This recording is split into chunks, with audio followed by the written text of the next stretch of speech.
I'm Margaret Ann Windsor, kidnapped in 41, born in 39, and brought to Moulton, Alabama, and my ear is about to go out. I already had one ruptured here.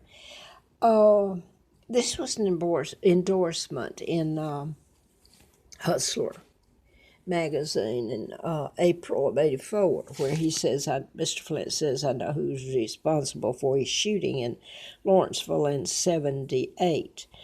He flew me out there. His name's Larry McDonald.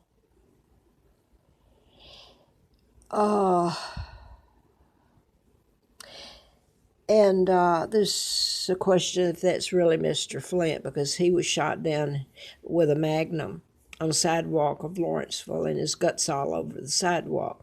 So anyway, I met this man, and he was very nice to me, and he's the one that said he helped me in the campaign in '83. Furnished me a car for a year, and I'm going to leave it at that, okay? And this is my uncle, George VI, who is illegal. The Illuminati took down my father, Edward VIII. And he wouldn't take orders from them, which it's the treaties that were signed after they took him down that has allowed the Illuminati, the global government, which you don't have to take my word for it. It's implantable biochips. I never understood. And it's talking about, this is Jim Mars. I had his name text. That's a relative that's deceased.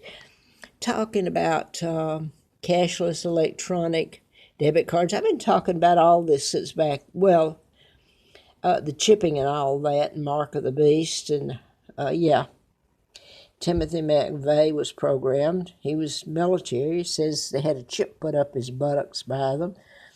And now he's dead, put to death. And Scott Peterson's going to be put to death for program shooting. This is my Aunt Georgia O'Keefe's. My mom's her baby sister, Claudia Ruth O'Keefe, who married my dad, Edward VIII. He never married Wallace Simpson. The Illuminati, Rockefellers, Rothschilds, the great president, FDR. They all helped take him down. They're the mafia. JFK helped kidnap me. His father was appointed ambassador by Roosevelt, and I'm in bad shape here. I've told what's going on with me. I'm run. I have an autoimmune disorder, and that's what's wrong with my hearing now. It's all messed up and swollen. I wanted to get this up because I tried to put two up and they didn't go. I want to say this about the parody, though. It didn't dawn on me today, and I'll connect this in a minute. What's going on here? I'm so sick. I mean, I'm really living it, so it's actually happening. It's not just made up. When I was out in Mr. Flynt's in '83, in that campaign to replace Congressman Dr. Larry McDonald, I was out there twice, and I was pushing him around in the wheelchair, and there was no place in his place where, when I was out there the other time, the 1st of October, '83, went right to the lily pad room, as in, I can't right the moment connect that. But anyway, I had a room, and all blah, blah, blah. Treated very nice, I'll say. The last time I was out there, the second time of the election, and I lost. I came in 7 out of 20, so I guess, there was no, he had paid my way out, or I guess I had with the contributions. But anyway, suddenly there was no room there. And on the way out, I remember I pushed him. We looked in this room, that room, this room, that room. They were full.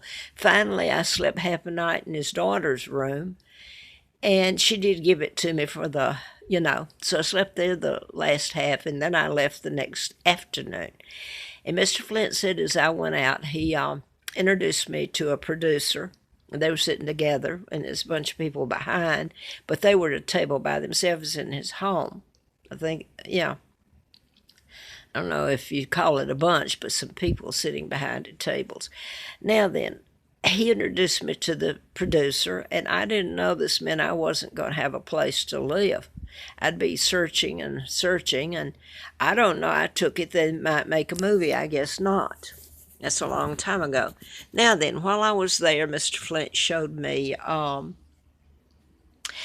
the parody. I believe that was last time I was there, and he said it was galley proof back then. And it was a parody of Jerry Falwell that was going to be published. He's deceased now, but at Liberty University next door in Lynchburg. And it's become quite big, huge place, and they even endorsed President Trump. I like him. I hope he's the good guy. And my point in making this, let me say here, and hopefully I can get back to it because my ear's going to go.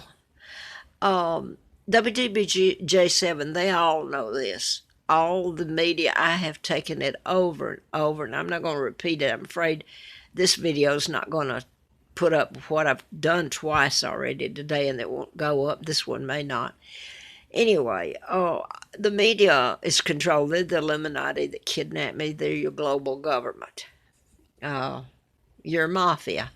You're Illuminati Freemasons.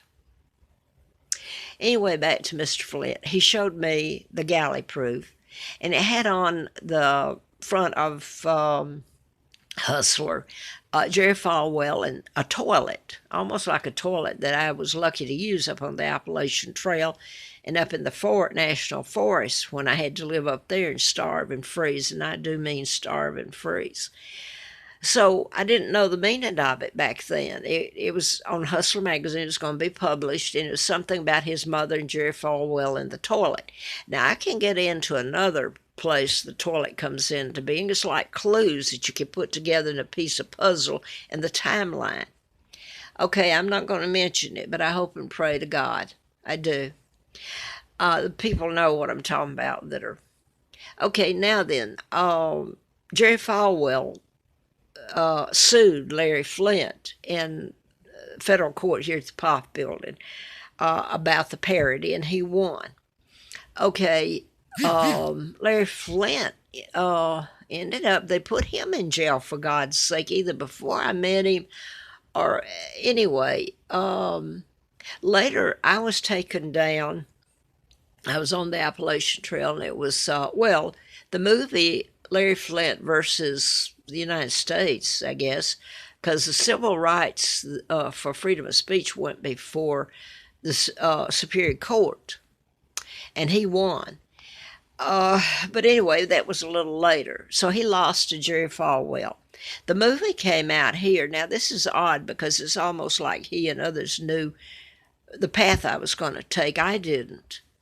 And so I was living on the trail, and he's down here in the Falwell thing, and people will say, well, he didn't even bother to come up and see about you. You must not mean a lot. That's the gist of it all, if you're living up here on the Appalachian Trail like this. So anyway, I never talked to Mr. Flynt again, but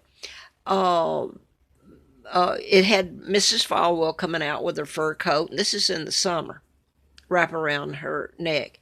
They won. Later now, I'm told that Larry Flynt was supposed to have become friends with Jerry Falwell at Liberty University, and that Jerry Falwell was telling him about Christ and God and going to save his soul. Well, I'm not sure it's Larry Flynt that needed his soul saved.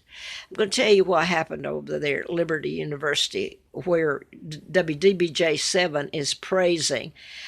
You have to hear all this and know where the media here fits into it too. If there's ever this mess is told, I wonder what they're going to say then, because they have not told the truth. They're just as big of liars as any of the press way back to when they took out my dad before and then kidnapped me. And Anastasia was really Anastasia up here in Charlottesville. I took court papers to them that were given to me, and they were legit. That would prove it was Anastasia, and two of the family came over here to Scottsville up there. It's a big lie. Nobody would touch it. Just Channel 10, none of them. Anyway, let me get this on quick before it goes out again. Oh, so the parody was about the toilet and Jerry Falwell, and he took offense at it. God knows I'm Margaret Ann Windsor, Queen Victoria II, and what I've been called and what I've walked in and had to do to live and what was done to my children. And here I'm telling you about mind control and the global government for God's sake in the end times. And shoo me away. Shoo, that's a cute little word. I was told, and I know because it happened when I tried to live in Lynchburg more than once, or in Bedford County. That this is after he died, or part of it happened while he was alive. Yeah, can you believe this?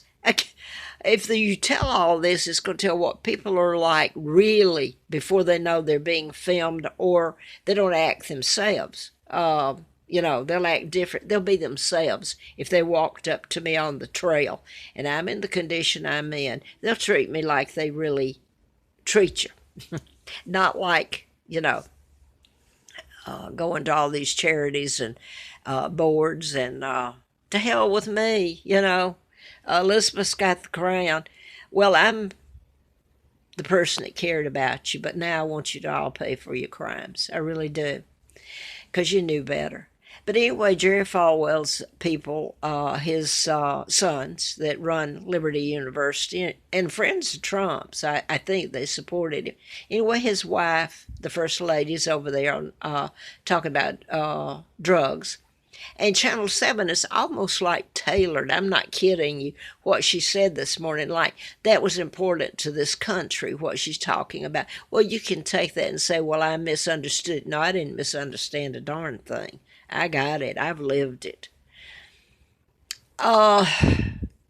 So anyway, they got into actually stopping any help I could get in just living. This is Liberty University in Falwell, and then Falwell's sons. It's been rough. It is weird. It's just the pauper they made out of me, and the law's broken. So I'm not getting all this in. I'm sure I'm going to leave something else out. But it just dawned on me this morning while we were talking about, because the room I'm in, they moved me from the one where the toilet, I took the picture. And it was horrible, and it was never fixed. And they finally came out Thursday, and just made chemicals. They finally came out after the maintenance couldn't get it fixed. And I found out there was more than one, supposedly. That I don't see how that happened, because other people wouldn't have paid for the room. I had to. The room I was in, I have nowhere else to go and to put my few things I put together. So anyway, I moved up to this room. That one was so bad, and the toilet wasn't fixed. This is moving me back and forth during all this time I'm moving. I did have $5 I paid the handyman around here to help me move. I got up here, and this is the worst of all. Anyway, they're supposed to come back and fix the toilets since they didn't fix them or something, which is just going to create the chemicals. They use some kind of chemicals to, the plumbers. Anyway, this morning, some things clicked with some other stuff that's happened here, and God, I hope it's true. The toilet goes back to Larry Flynt's in '83, and the parody, and all of this in Hustler Magazine and The Truth. The FBI run Hustler. And I hope that no, I better not say that. I won't. I don't want to hurt him in case if he's a good guy, I'm sure. Anyway, where am I going now? I don't know really, but be nice if it's all told before the world. And you're going to say, well, you're connecting this to the toilet, to Hustler Magazine, to the parody, and yeah, I am. And I hope you have to see it all, because most of you people all knew the truth, and you denied me. There's been a few that's helped put some things together that I hope I don't lose, because I'm so sick right now. And I want to tell somebody that told me to go to the hospital. That's not the place I need to go, believe me. Evidently you haven't listened to all I've been writing about or watched it over the years putting up videos. What needs to happen is the law work for me. And this stopped the chemicals that are being deliberately put on me, just like the Toilets were all messed up. Nobody could fix them. The maintenance couldn't. They overflowed. Don't you know nobody else would live like that? The only reason I did is because I had to. I don't know that these other rooms were even affected. They were filled up with people. I mean, they guessed, so I don't think they were staying here with no place to use the bathroom and it overflowing. Anyway, this is the worst. I got back to the room I originally started a month ago in this little trip this time, and it's bad. The fumes, you don't dare use the heat because, or even turn the fan on. It just comes out, and it's horrifying. So, anyway, if it sounds rambling, either it'll be told or it won't, and I pray that it's told. And you ask me how I put things together. It's like a puzzle, and I've put it together. And yes, to the woman who said that I actually didn't have but two Brits telling, and she didn't even capitalize Brit. She put it B-I-T, B-R-I-T, telling you who you are. Well, no, it wasn't just two. It was a whole bunch over my time. And for whatever has been done to the UK and Britain, the ones there have stayed, helped me, and some Americans, and the Germans. The Germans certainly helped me too. So, no, it wasn't just two Brits. Can't even capitalize Brit, making fun of me. And she's supposed to have been a follower of my videos. And if you followed any of them, you sure the heck couldn't help putting some of this together. Okay? No, it wasn't just two Brits. They were lined up when I was almost murdered. They were there. I didn't know why then. And in Huntsville, when I was almost killed again, Lana Dempsey, Jack Hartsfield saved me, the reporter. I went to file papers. You had to go through the Marshal Service to get this, where they tried to kill me, April Fool Day of 80. And the British lady was standing there in the federal court, and I thought, well, I don't understand what she's doing here, because it was later I found out about my kidnapping. And yes, I remembered. So don't call me a liar again. I don't lie. I don't have to, first of all, but I don't lie. So anyway, she said to me, they said I'd have to talk to her, a very nice lady. They've all been. The British. And she said that I had to get these papers I was going to get signed by the marshals so I could get where they tried to kill me. And the lab test that was finally done after they thought it was out of my system and I managed to live, it was done and it was still in there after all that time. So this is a miracle I lived. Anyway, she said to me, we'll have to have the originals. So this gets into something I could go into, but right now I don't have and quite frankly, I got to quit because I'm in bad shape. But I went on to the Marshal Service. So then the hospital this is just one, where I went to the emergency room to see if whatever was given me and if it could be, neutralized. Last night I saw a program on HLN. It could have been neutralized. That wasn't what they did to me. And then I was stuffed in Lana Dempsey, the woman that killed her twins, and I didn't call her mom. I told her she wasn't my mom, as bad as she beat me. Anyway, I'm going to leave it there. The toilet, yeah, it does mean something. And the fact that Jerry Falwell's Liberty University, give me liberty, or I've never had it. Neither have my children. I hope we get it. I'm almost 80 years old. Been stripped of everything.